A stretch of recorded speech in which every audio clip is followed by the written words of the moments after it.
La Universidad Nacional y el CINART S.A. presentan Una Mirada.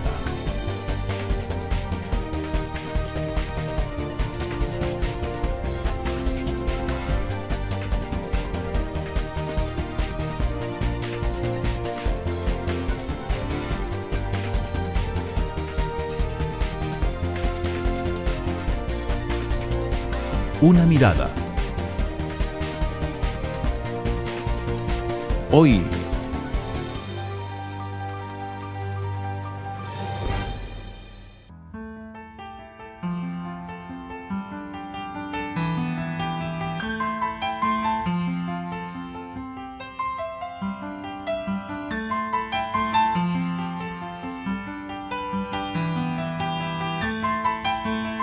tal vez de un 100%, un 60%.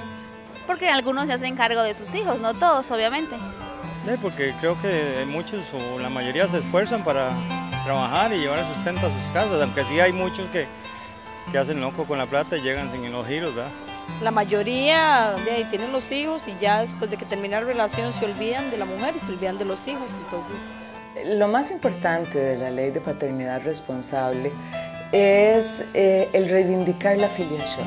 La filiación es el derecho de las personas a reconocerse en su identidad, a saberse hijo de una persona. En estos últimos 10 años o con la nueva ley se implementaron nuevos mecanismos para que las mujeres pudieran acceder de una manera más ágil y más pronta a la búsqueda de la definición jurídica de la paternidad de sus hijos. Porque cuando funciona la ley y las personas tienen el apellido del padre y se sabe hijo de esta persona, esto significa que tiene derecho a heredar, derecho a la pensión alimentaria, derecho a ser protegido y a ser amado como una forma, digamos, de esta representación de la paternidad. Hemos visto que ha dado un buen resultado hasta el momento. Sin embargo, me parece a mí que para efectos cobratorios de pensión alimentaria o de alimentación no debe de haber prescripción alguna, porque sin alimentación nadie podemos vivir. Yo creo que en la última década la ley de paternidad responsable es tal vez el instrumento legal, jurídico, de mayor trascendencia en lo que tiene que ver con la protección de los derechos de la niñez de este país.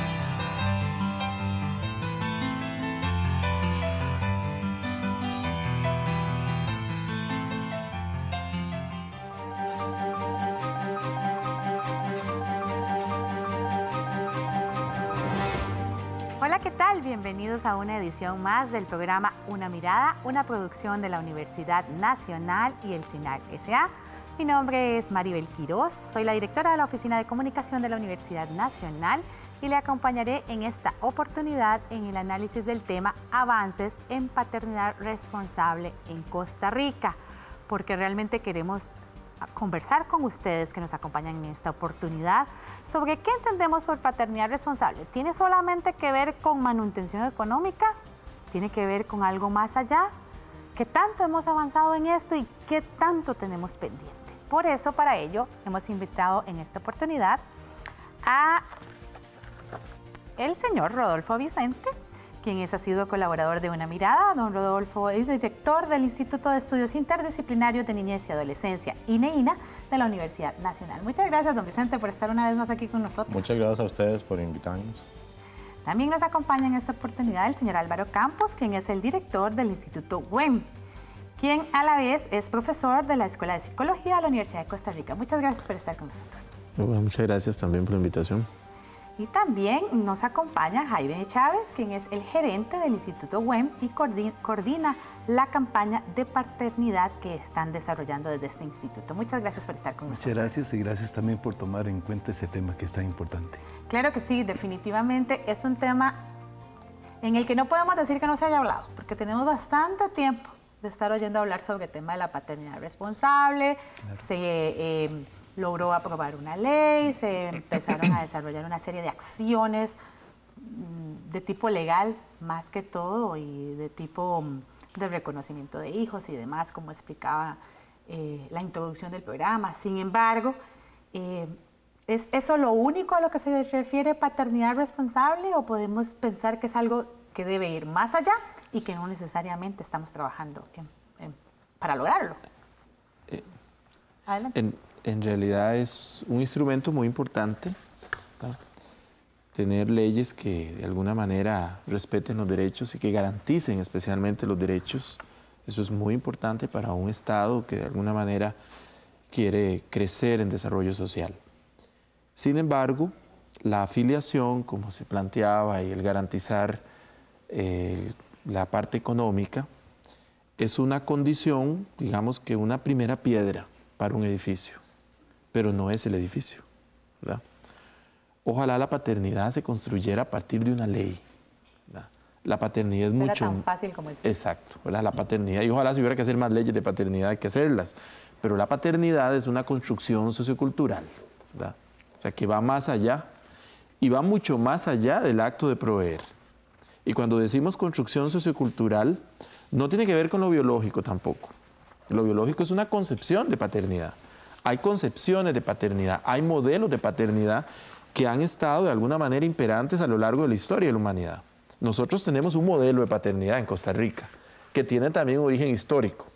Sí, claro. Pero hay otros modelos de paternidad, hay otras concepciones. ¿Qué es ser un padre? Hay culturas que dicen el padre es el que tiene relaciones sexuales con la madre durante el primer trimestre del embarazo, por ejemplo. No importa si es el que engendró. O hay culturas que dicen el padre es el hermano de la madre, ¿verdad? O hay culturas que dicen que nada más el que provee.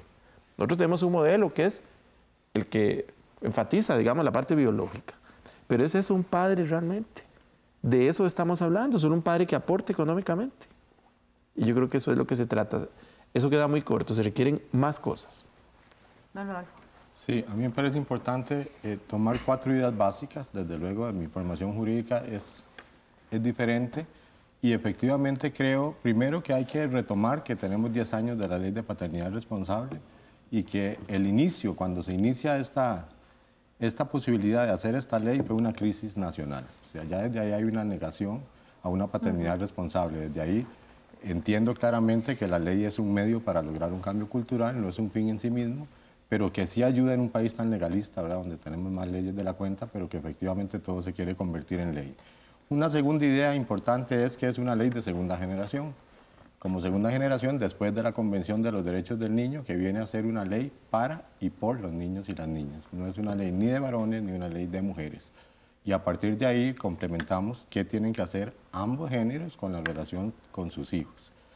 Otra idea fundamental que propone la ley es fomentar una cultura de corresponsabilidad real, porque estamos en una ideología patriarcalista evidente que lo que hace es creer que el padre es solo proveedor y se nos ha negado la posibilidad de ver la parte afectiva y el derecho al amor que está como excluido siempre en los temas de derecho y que en los temas de niñez y adolescencia es un derecho fundamental para los niños y las niñas.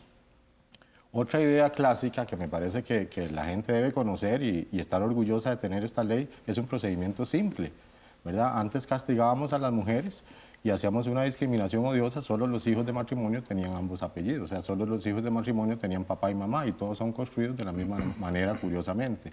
Entonces esto elimina un poco el tema de la discriminación y se le permite a la madre decir quién es el padre de su hijo, porque casi que estábamos diciendo que toda mujer que no es casada es promiscua porque no sabía quién era el padre de su hijo.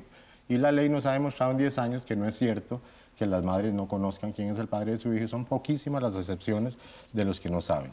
Dentro del ejercicio de responsabilidad en el tema de violencia y en el tema sexual, también vimos un bajonazo en la tasa de embarazos, ¿verdad? Lo que significa que ya el hombre empieza a cuidarse por temor a un embarazo y por temor a tener una responsabilidad paterna importante.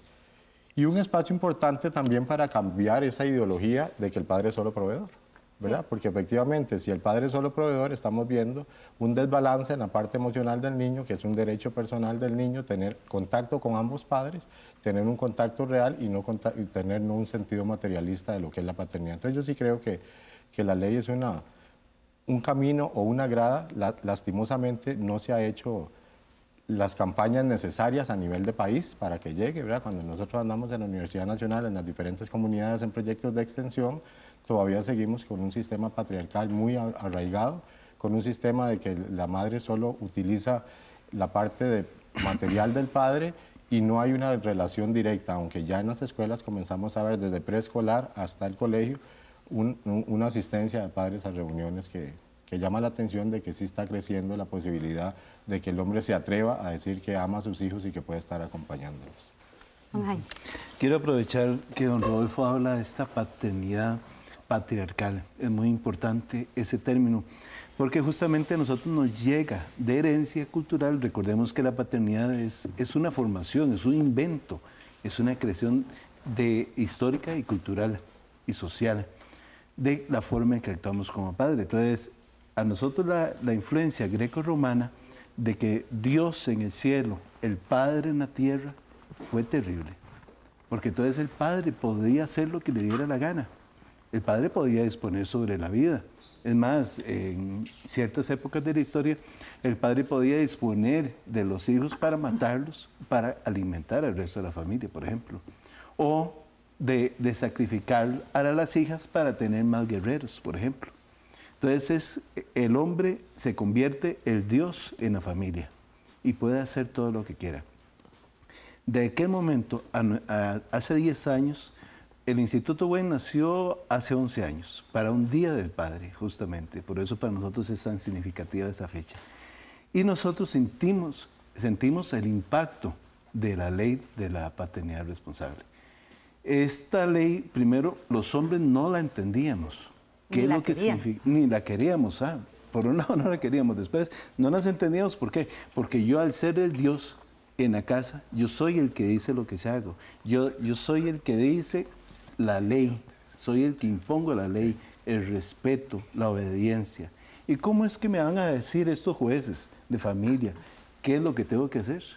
Si yo soy el que estoy en la casa. Entonces, cuando se crea el Instituto Wayne, pusimos un teléfono para llamadas y yo me acuerdo que fue una cantidad inmensa de llamadas. Justamente, ¿qué es lo que pasa? Explíqueme, ¿por qué me sacaron de la casa? ¿Por qué me impusieron esto? Pero si yo soy responsable, porque ahora dicen que una paternidad responsable, porque no entendimos nunca y todavía no entendemos por qué se llama paternidad responsable. Para algunos es muy fácil, porque al hablar de paternidad responsable es casi decir, yo soy responsable, ya deposité. Y no me digan nada más.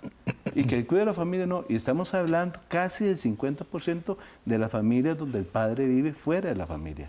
Sí, precisamente esa percepción la tuvieron las personas que consultamos en Una Mirada. Hicimos un sondeo y las y los costarricenses consideran que todavía tenemos mucho que avanzar en materia de paternidad responsable. Vamos a ver qué nos contestó la gente que conversó con nosotros.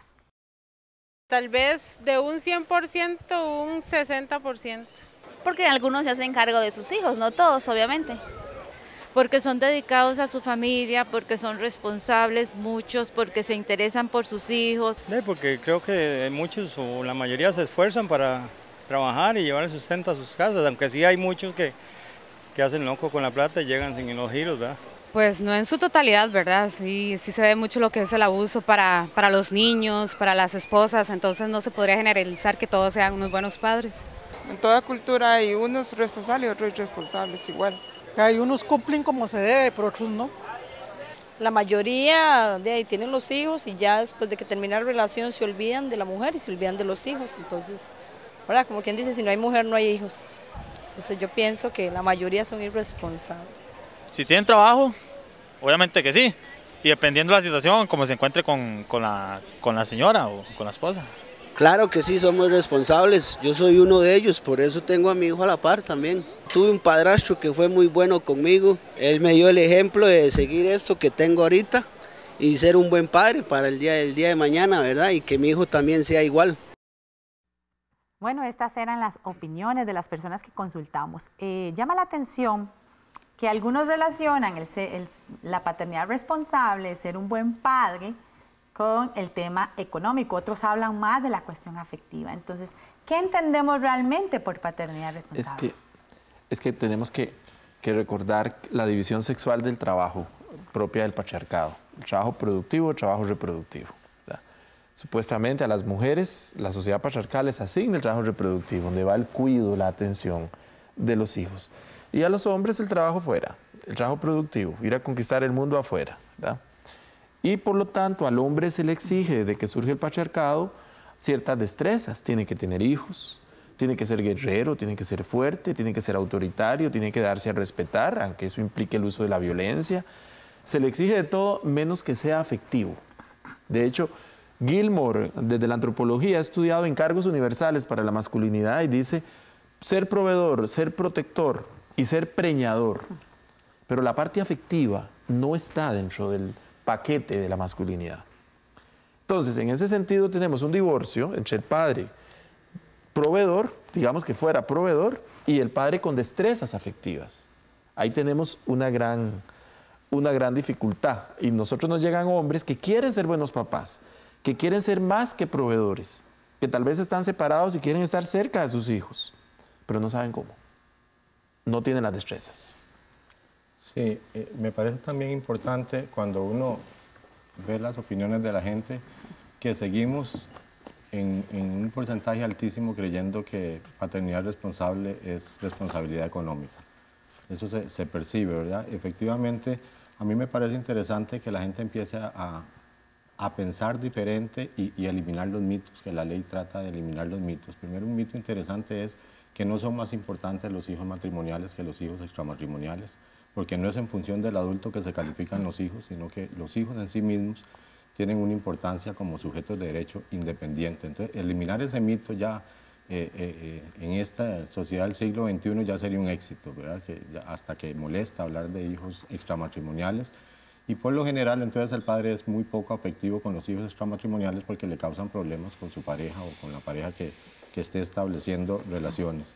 Lo otro que me parece importante en este ejercicio de paternidad responsable, que es que los hijos no son solo de la madre, aunque tengan una característica que viene desde la antigüedad, ¿verdad? De que la madre cría a los hijos y el hombre es guerrero, también ese es un problema genético de antigüedad, porque entonces el hombre solo puede hacer una cosa y la mujer puede hacer varias cosas, ¿verdad? Hay varios estudios interesantes de por qué la mujer puede hacer varias cosas y el hombre solo uno, porque tenía uno que estar pensando en el mamut para cazarlo y la mujer tenía que quedarse viendo a ver cómo cuidaba a los hijos y qué les daba de comer, situación que se sigue manteniendo importante, ¿verdad? Pero entonces el hecho de que el hijo no sea solo de la mujer y que se comparta la responsabilidad de la casa, significa que el hombre comienza a aprender cómo se puede ser afectivo, porque es un aprendizaje, o sea, tenemos que enseñarnos a nosotros mismos que ser afectivo no es estar cambiando una ideología completa, sino que es una parte que el niño tiene derecho a tener un padre afectuoso, a tener una relación bonita. Y lo otro que me parece que en esta relación de paternidad responsable es también que el hijo tenga la posibilidad de contar con padre y madre, contar con dos figuras y con dos figuras que no es una solo para ejercer la autoridad, que en realidad seguimos ejerciendo autoritarismo y no autoridad, y otra que es figura afectiva, que es la madre. Entonces también el modelo no es solo un problema del varón, ¿verdad? En eso yo estoy claro. También el problema es un problema de la mujer, ¿verdad? Porque la mujer utiliza a sus hijos para conseguir y el hombre utiliza a sus hijos para molestar a la mujer. Entonces lo que yo necesito es que se vea que si entendemos al niño o la niña como un ser humano independiente, vamos a avanzar más en este proceso de paternidad responsable. Que paternidad responsable va mucho más allá del concepto tradicional del padre proveedor y de esa idea que por muchísimos años ha prevalecido en nuestra sociedad de que mientras el padre cumpla con el dinero, con el alimento, es suficiente.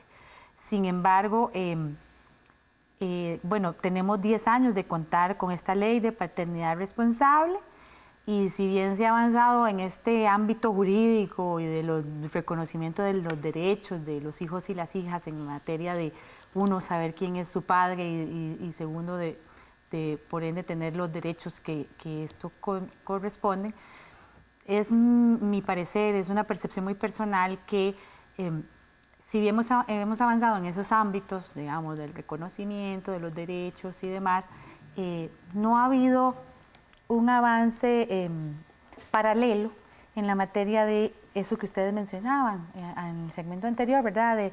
De la concientización, de descubrir esas destrezas que como ser humano tengo, independientemente de si soy hombre o soy mujer, y de esa posibilidad de llevar esa paternidad más allá.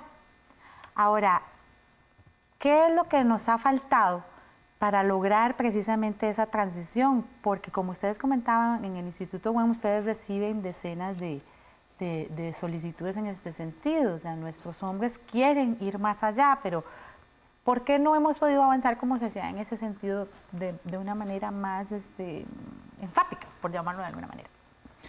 Yo creo que es sobre todo por el poder y la misoginia.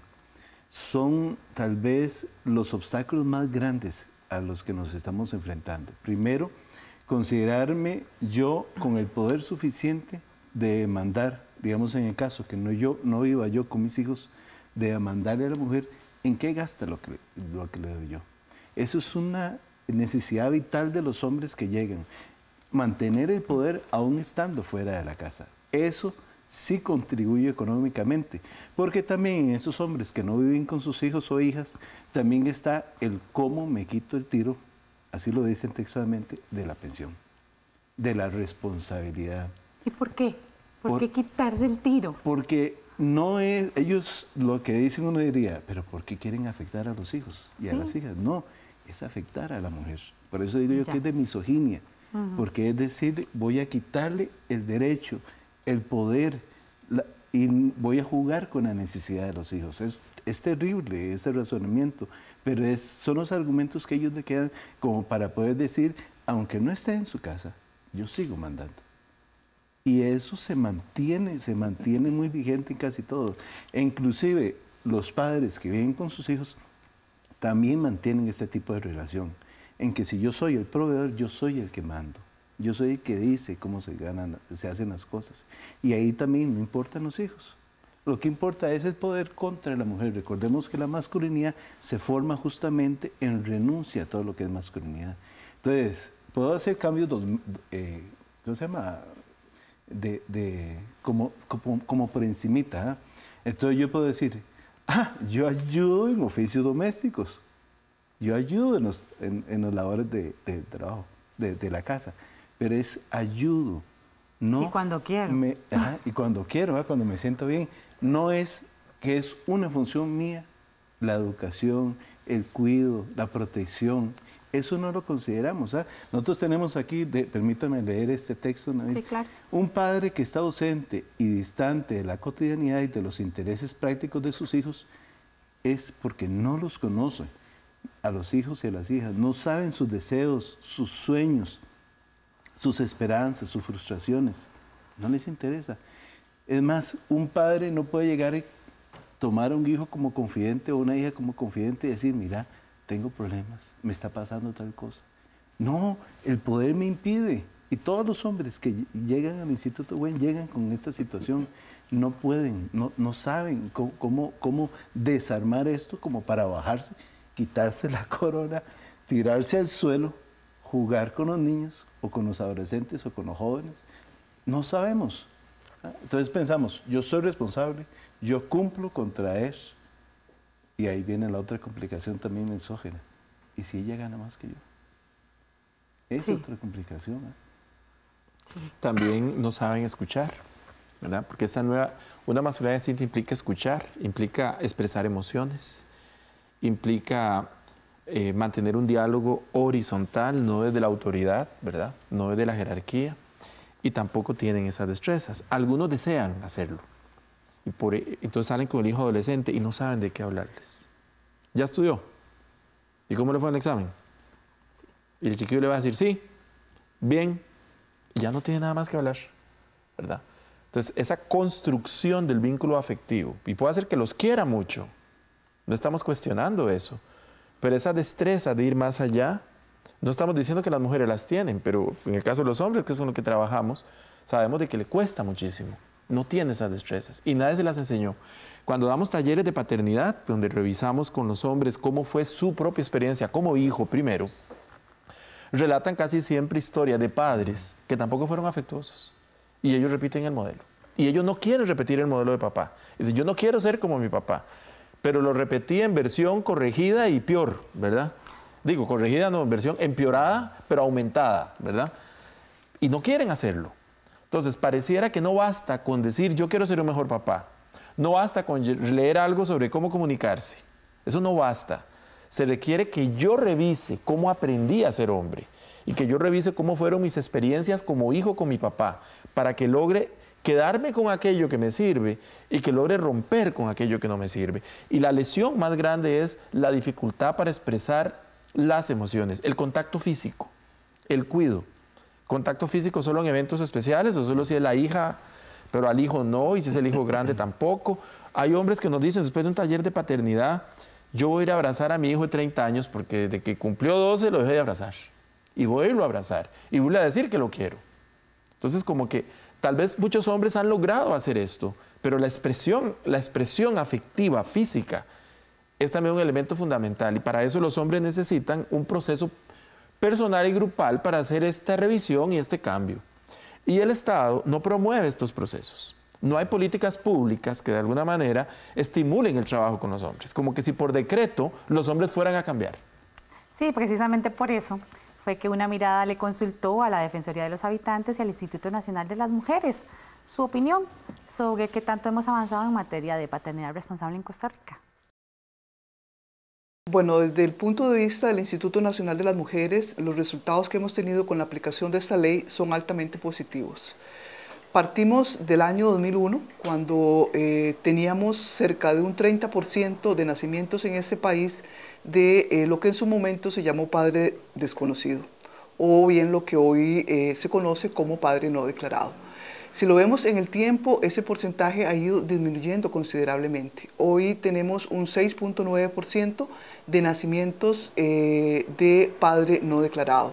Lo más importante de la ley de paternidad responsable es el reivindicar la filiación. La filiación es el derecho de las personas a reconocerse en su identidad, a saberse hijo de una persona. Pero esto no solamente tiene un derecho o una dimensión emocional, sino también una dimensión de derechos, porque cuando funciona la ley y las personas tienen el apellido del padre y se sabe hijo de esta persona, esto significa que tiene derecho a heredar, derecho a la pensión alimentaria, derecho a ser protegido y a ser amado, como una forma, digamos, de esta representación de la paternidad. Bueno, se ha señalado de que esta ley es fundamentalmente un mecanismo de filiación, de reconocimiento, que para que se dé esa paternidad responsable o ese involucramiento de los hombres en todo lo que tiene que ver con la crianza y la atención de los niños y de las niñas, se requieren de cambios culturales y que esos cambios culturales difícilmente los va a lograr una ley. Efectivamente, así lo es. Sin embargo, en este caso estamos viendo cómo un instrumento legal, ¿verdad?, que tiene un objetivo muy concreto, que es el reconocimiento paterno de hijos nacidos fuera del matrimonio, también comienza a apoyar, a generar también de una u otra manera estos cambios en visiones y en prácticas. Hay que hacer el brinco cualitativo a que no solamente es ser padre registral, sino ser padre afectivo, de lo que significa la dimensión afectiva de saberse responsable por una persona menor de edad y aun cuando es mayor de edad, pero saberse responsable, ejercicio de la patria potestad, que significa la toma de las decisiones, de manera que en eso también debemos de trabajar cotidianamente para que no se sienta que esto es una responsabilidad exclusiva de las mujeres, que son quienes tienen a su cargo el cuidado de los niños y las niñas. Y precisamente porque parece que prevalece esa idea de esa exclusividad, ¿verdad?, del cuidado de los niños en relación con únicamente sus madres, es que, por ejemplo, a inicios de año se reportaba que cerca de 80.000 mujeres decidieron no acogerse a la ley de paternidad responsable. Simplemente dijeron, en esto no tengo interés, yo voy a criar sola a mi hijo, porque probablemente esa idea de eso que ustedes decían, de someterse a ese mecanismo de control que significa recibir una mensualidad que involucre, que haya un control en la forma de vivir de la familia y demás, era algo a lo que no querían someterse, porque por lo mismo que ustedes comentaban, porque seguimos viendo la paternidad solamente relacionada con el asunto el tema de proveer, y tenemos mucho que avanzar en materia del desarrollo de esas otras habilidades. ¿No es así, don Rolfo? Sí, yo quería retomar un poco ese tema, ¿verdad?, porque efectivamente, bueno, no sé si estoy soñando o quiero ser muy positivo, que es el tema cuando uno trabaja con niños y niñas. Pero efectivamente, un cambio cultural requiere 2 generaciones para cambiar. No es así nomás. O sea, 10 años estamos empezando con una ley que adelanta un proceso para llegar a algo, pero en contrapartida tenemos 2000 años de historia patriarcal, ¿verdad? De historia donde el hombre no ha tenido posibilidades de expresarse y el Estado no ha asumido ese reto tampoco, ¿verdad? Porque ahora es una cosa de enseñar, yo puedo aprender a ser mejor padre. Y cuando uno va a pequeñas comunidades o va a hacer talleres de cualquier cosa, efectivamente el hombre está dispuesto a aprender, pero ese aprendizaje del hombre tiene que ser compartido por la mujer también. Claro. Y la mujer también enseñar, porque la mujer replica el sistema patriarcal en las zonas rurales muy fuertemente. Entonces yo sí quiero ver que, bueno, que la ley está en un periodo trascendental para nosotros, porque efectivamente es única en el mundo, ¿verdad? Trataron de decir que era una copia de la de Portugal, no es cierto. La de Portugal se judicializa completamente. Nosotros avanzamos en un tema de que a nivel administrativo logramos poder darle a las mujeres la posibilidad de decir, este es el padre del niño. Y el otro concepto que a mí me parece preocupante es que seguimos viendo al niño como un objeto, sobre todo los padres y las madres. Eso de que yo no utilizo la ley para no tener a ese hombre molestándome. También tengo muchos que dicen, yo no voy a poner pensión alimentaria, aún teniendo derecho para no tener el hombre molestándome. Es que esa pensión y esa ley no es una escogencia de la madre o del padre. Es una ley, un beneficio para un niño, una niña como sujeto independiente, porque si no, estamos dejando completamente de lado el tema de ciudadanía. Las leyes se hacen para sujetos determinados, esta ley es para los niños. No es que a mí me pregunten si yo la aplico o no la aplico, la ley es de aplicación, ¿verdad? Y entonces, el negarle a un niño saber quién es su padre para no tener una intromisión está haciendo un ejercicio abusivo de la autoridad parental. Entonces también eso me preocupa. También yo sé que no toco a la ley de paternidad responsable, pero también tenemos muchos hombres separados que quieren tener a sus hijos, no vivir con ellos, pero sí tener una paternidad afectiva, cercana, compartir, y se les hace realmente un mundo tener ese permiso social. Los regímenes de visitas en este país, yo no sé de derecho, pero parece que duran eternidades, ¿verdad? Porque de alguna manera quieren y son meses y que no se puede y que le permiten ver a los hijos poquito. ¿Quién ha definido que tiene que ser un miércoles y luego un fin de semana el otro? O sea, y los hombres no tienen voz para eso tampoco, ¿verdad? Estamos de acuerdo que hay muchos que dejan abandonados a los hijos o que de alguna manera quieren a los hijos, pero con la madre incluida, ¿verdad? Y si no va la madre, entonces los hijos no. Pero también hay muchos otros que se acercan al instituto queriendo ejercer la paternidad y no lo dejan, el mismo sistema legal. O sea, entonces creo que en ese sentido también hay que tomar en cuenta de que todo el sistema está montado muy patriarcalmente, muy para que el hombre, de alguna forma, no es importante el afecto del hombre en los hijos, ¿verdad? Entonces creo que habría que empezar a modificar desde el código de familia y una serie de cosas para aquellos padres que realmente desean ejercer una paternidad comprometida y afectiva, no hayan tantas trabas legales para que la ejerzan. ¿Y cómo hacemos para promover estos cambios? Porque definitivamente 10 años tenemos de la ley, hemos hablado bastante del tema. Como ustedes dicen, cada vez es mayor la necesidad en la población masculina de querer, uno, no ser como mi papá, y dos, ser alguien importante en la vida de mis hijos. Pero ¿cómo lo hacemos? A mí me llena mucho de esperanza don Rodolfo, ahora que dijo que se ocupaban 2 generaciones para hacer cambios y que llevamos 10. Entonces, como que me llena de esperanza porque efectivamente los hombres quieren cambiar su paternidad. Estamos cansados de la paternidad que heredamos, de que yo nunca recibí un cariño, un aprecio o está bien, sino que yo salía bien en las notas y eso es lo que tenías que hacer. Ah, no, qué bien, de verdad. Y ahora nuestros hijos, yo tengo un hijo ya de 19 años, exigen otras cosas, exigen cambios en nosotros mismos que tenemos que pellizcarnos. Disculpen la expresión popular, pero es eso, tenemos que darnos cuenta de que estamos en un modelo en crisis, que ya ese modelo de paternidad patriarcal, tradicional, de poder, de odio a las mujeres, de odio a todo lo que es diferente a mí, ya terminó y que tenemos que hacer cambios. Entonces, por ejemplo, yo podría haber dicho a mi padre, papá, te amo mucho. Y él decía, me imagino. Ahora yo le digo eso a mi hijo, me imagino, y dice, ¿cómo que te imaginas? Vos no me amas. Vos das por supuesto que... Entonces, los hombres desean hacer esos cambios y nosotros lo vemos día a día porque más que al instituto llegan por situaciones de violencia, lo que los mueve es ¿qué hago yo como padre ahora? ¿Cómo hago para cambiar? ¿Cómo hago para cambiar? ¿Y cómo hago para olvidarme de que yo ya tengo una ex esposa, pero no son ex hijos, sino que son hijos que tienen que convivir con nosotros? ¿Sabes? A nosotros nos ha funcionado muy bien el ponerlos a jugar. A ver, pónganse a jugar actividades lúdicas. Los hombres no nos sabemos divertir.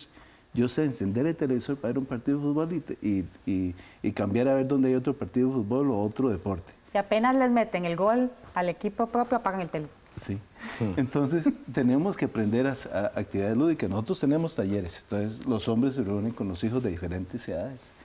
Entonces, los que tienen los niños más pequeños se quedan de pie y empiezan a criticar el dibujo. ¿Qué estás haciendo? Ese soy yo. ¿Qué feo estás? Entonces hay que ayudarles a decir, primero tírense al suelo donde están sus hijos o sus hijas y empiecen a dibujar. Usted lo haría mejor. Usted sabe dibujar. A ver, plantéelo. Y empiezan a hacer cambios muy importantes. Uno de los testimonios que me conmovió más a mí en la actividad del año pasado, del Día del Padre, fue un chiquito que dice, mi papá sabe jugar bola. Oh. Mi papá sabe, y estaba emocionadísimo porque el papá sabía jugar bola. Y él tenía 12 años y a él le gustaba el fútbol y no sabe que papá jugaba bola. Entonces, si no sabemos esas particularidades propias, eso que está dentro de nosotros, tenemos que perder el miedo y abrirnos a nuestros hijos. Pero nosotros nos cuesta mucho romper esa armadura para que descubran, porque probablemente van a encontrarse con que yo tengo vicios, con que yo tengo problemas, con que yo sufro porque no me alcanza la plata. Y todo eso lo tratamos de ocultar para ser un padre perfecto. Entonces lo primero que tenemos que hacer es salir de esa armadura y descubrirnos tales como son. Y que nos critiquen y que nos digan, pero papá, vos fallaste en eso, pero papá... Y decir, y sí es cierto, yo fallé en eso. Y lo que no quiero es que usted pase por ahí. Entonces, claro. Es muy conmovedor trabajar con esos papás porque esta vez, la primera vez en su vida que se atreven a cuestionar que la paternidad no es única y que la paternidad se hace junto con los hijos. Y también permitir a que existan otros papás, porque el papá no es solo el que engendra, sino el papá es el que convive. Entonces yo puedo permitir que el tío materno sea también padre. Claro. O que el nuevo compañero de mi esposa sea también padre y no estar peleando. Esas peleas de gallitos y que yo mando y que el otro es mi hijo y yo le hago, lo enjacho para que no vea a mi hijo o a mi hija. No, más bien permitir que haya variedad de padres. Nosotros hemos visto que si yo soy un padre golpeador, si yo soy un padre violento, misógino, homofóbico, mis hijos y mis hijas van a repetir ese modelo. Mis hijas probablemente se casen con un esposo que también repita esa violencia. Y precisamente sobre cómo construir esa paternidad responsable, no solamente, sino diferente, ¿verdad? Es de lo que vamos a hablar en el siguiente segmento, pero ahorita tenemos que ir a una pausa. Ya regresamos aquí en Una Mirada, quédese con nosotros. Cuando se diseñó la ley de paternidad responsable, lo más importante fue desjudicializar el procedimiento. Es decir, que las mujeres pudiesen identificar claramente quién era el padre y hacer una desformalización de lo que antes era un engorroso procedimiento judicial. La otra gran virtud que tiene la ley es haber creado una presunción de paternidad. Mire, yo lo veo muy positivo. En estos últimos 10 años o con la nueva ley se implementaron nuevos mecanismos para que las mujeres pudieran acceder de una manera más ágil y más pronta a la búsqueda de la definición jurídica de la paternidad de sus hijos. Y esto ha llevado como consecuencia también que haya un cambio en la percepción de muchos hombres para asumir responsablemente la función que están llamados a realizar, ¿verdad? Entonces ha sido positiva para ambos, para hombres y para mujeres que procrean niños. Hemos visto que ha dado un buen resultado hasta el momento. Sin embargo, me parece a mí que para efectos cobratorios de pensión alimentaria o de alimentación no debe de haber prescripción alguna, porque sin alimentación nadie podemos vivir. Y es una de las cosas que también tenemos que entrar en una reforma, porque si el derecho alimentario es imprescriptible, ¿verdad?, no podemos limitarnos a cierto tiempo, pero sí, en definitiva, nos ha favorecido, nos ha ayudado mucho esta ley de paternidad responsable. Yo creo que en la última década, la ley de paternidad responsable es tal vez el instrumento legal, jurídico, de mayor trascendencia en lo que tiene que ver con la protección de los derechos de la niñez de este país. A mí me encantaría que pudiéramos reflexionar en este último segmento sobre qué cosas podemos ir haciendo tanto dentro de nuestra cotidianidad como, bueno, aquellas cosas que también como país tenemos que hacer para ir cambiando esta situación de manera que estos niños y niñas con los que trabajamos en la Universidad Nacional, del instituto, puedan ir creciendo hacia una paternidad distinta, porque ya sabemos que en esto, pues, al ser una cuestión social, tanto hombres y mujeres estamos involucrados en promover esos cambios. En realidad, bueno, lo que podemos hacer desde la universidad, y lo hacemos, es meter todo el tema de niñez y adolescencia en los diferentes cursos de todas las facultades. Y dentro de esa parte, desde luego, está paternidad responsable.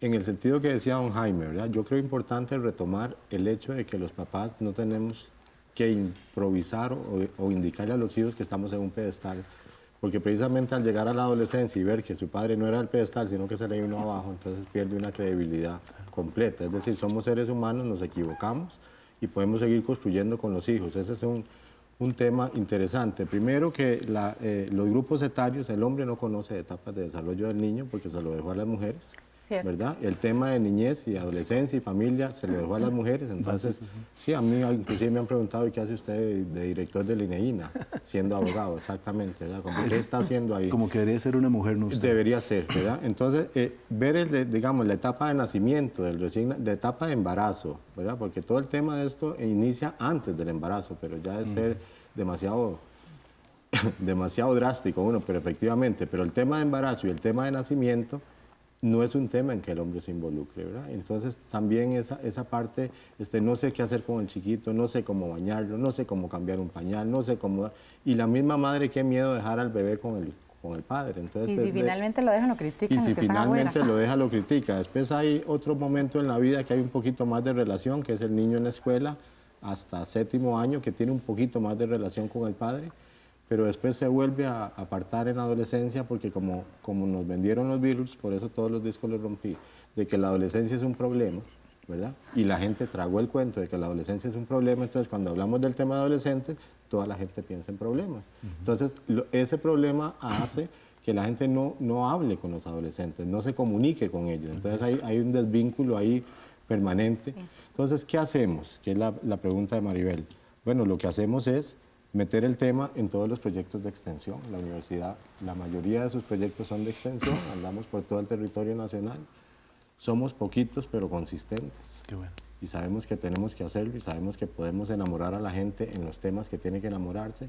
Y efectivamente lo que se logra es devolverle al varón la posibilidad de aprender y buscar ayuda para aprender, pero también darle a la mujer las armas necesarias para no creerse que le están invadiendo su espacio. Es que el problema es cuando se sienten que se les invade un espacio que ha sido típicamente solo de las mujeres. ¿Y qué logramos? Bueno, ya en la parte académica total, los estudiantes y las estudiantes no conocían estos temas. Entonces hay una reacción muy interesante de que yo no conocía y se puede hacer. Eso es importante porque también lo estamos viviendo. Bueno, nosotros tenemos toda la temática, ¿verdad? Pero lo estamos viviendo por lo menos con el castigo físico, ¿verdad? A mí me pegaban, yo pego. A mí me cascarean, yo cascareo. Pero cuando ya uno hace el enfoque y decir cómo se sintió, por qué se sintió, cómo lo está haciendo, también creo que estamos ahí más poquito avanzando también contra el castigo físico, metiéndolo dentro del eje de violencia para eliminar socialmente el tema de que hay violencia, violencita y violenzota, sino que hay una violencia. Cierto. Y si no, vamos a seguir consintiendo cosas. Y a partir de eso es violento que los niños no puedan tener un contacto con sus padres como debe ser efectivamente. Nosotros, bueno, ofrecemos talleres de paternidad a los hombres. Son talleres vivenciales donde revisan su propia construcción como hombres y como padres y como hijos. También somos Poquitos, pero consistentes. Poquitos consistentes. Trabajamos en 6 comunidades, además de la sede central. En cada comunidad hay un grupo de hombres y una red de hombres que organizan actividades mucho relacionadas con la paternidad. Por ejemplo, para el Día del Padre, ellos organizan el 26 de junio una actividad muy masiva en una finca donde van los hombres con sus hijos de diferentes edades, etc. Y hay una campaña que estamos impulsando, campaña que se llama Campaña Paternidad. El lema es Amor, Presencia y Compromiso de Padre. Está dirigida a todos los hombres que son padres o que cuidan niños y niñas, que pueden ser también padres biológicos, separados, adoptivos, padrastros, abuelos, tíos y cualquier figura masculina que cuida de otros. ¿Y qué es lo que pretendemos? Que los padres se involucren más en el cuidado diario de sus hijos, que los padres desarrollen habilidades afectivas, comunicativas, que logren prácticas de equidad de género o buen trato y que las enseñen a sus hijos e hijas, paternidades que compartan equitativamente entre el padre y la madre las tareas de cuidado, crianza y domésticas, el derecho del padre a cuidar y estar presente después de una separación, etcétera. Que los padres aprendan a cuidar la salud y que cuiden la salud de los otros, ¿verdad? Y también que hayan políticas de género, laborales y de salud que promuevan también esta paternidad. Esta campaña va a tener varios lemas porque va a tener varias consignas y dibujos según sea, si es hombre campesino, indígena, si es hombre de área urbana. Va a implicar, es una campaña de movilización social que pretende articular diferentes sectores sociales y actores que estén trabajando el tema de paternidad para que en red hagamos propuestas, tanto al Estado como también hacer actividades preventivas con hombres en la comunidad. Esa es una campaña que la estamos coordinando también con unos compañeros de Chile. Hay una campaña chilena similar, igual, de campaña de paternidad. Y la idea es para trascender más allá de un taller y poder hacer algo que llegue a más sectores. Sí, yo creo que, como decía Rodolfo, eso es un tema que hay que mantener vigente, que hay que estar hablando, aunque sea poquito consistente, me gustó esa frase, pero mantenerlo vigente y actualizarlo cada momento. A mí me paró el pelo de esa cifra que dijo usted, 80.000 mujeres. En los 10 años, 80.000 mujeres decidieron no acudir a la ley. Y para nosotros la paternidad, la contraparte más cercana es justamente la mujer. La mujer es la que le tiene que decir, mira, jalarnos las orejas, pone atención, la forma en que estás ejerciendo la paternidad no es la correcta. Esa es el más cercano. ¿Ah? Si una mujer renuncia a ese derecho, téngalo por seguro que ese hombre no va a cambiar. Va a haber otras víctimas. Y ahí van a involucrar otros hijos y otras hijas. Y va a ser lo mismo. Porque la impunidad en ese sentido no hace cambios. Más bien se vuelve más permisible que los hombres sigamos en ese camino. Por eso es que nosotros insistimos mucho en que no importa el tipo de paternidad que desarrollemos, olvidémonos del poder, del control, olvidémonos de la misoginia, olvidémonos de la homofobia, porque todas esas son cosas que impiden al hombre a poder cambiar su paternidad. Y apostamos mucho a la paternidad porque donde hemos visto más cambios en los hombres es justamente trabajando el tema de la paternidad. Cuando hablamos de amor, presencia y compromiso, es como la visión de los hombres contrapuesta a responsabilidad. No me hablen de responsabilidad, más bien háblenme de cuidarme. Pero si yo ni me cuido la salud, que ese sería otro tema lindísimo para desarrollar, si yo no me cuido a mí mismo, ¿cómo voy a cuidar a los demás? Sí, y precisamente por eso es que los invitamos a ustedes a venir hoy a Una Mirada. Les agradecemos muchísimo que estuvieran con nosotros. Desgraciadamente el tiempo una vez más se nos acabó, pero los vamos a volver a traer para que hablemos de otros temas relacionados con cómo construir mejores sociedades a partir de mejores hombres y mejores mujeres. Muchas gracias por acompañarnos y gracias a ustedes por estar con nosotros en una edición más de Una Mirada. Los esperamos la próxima semana. Hasta pronto.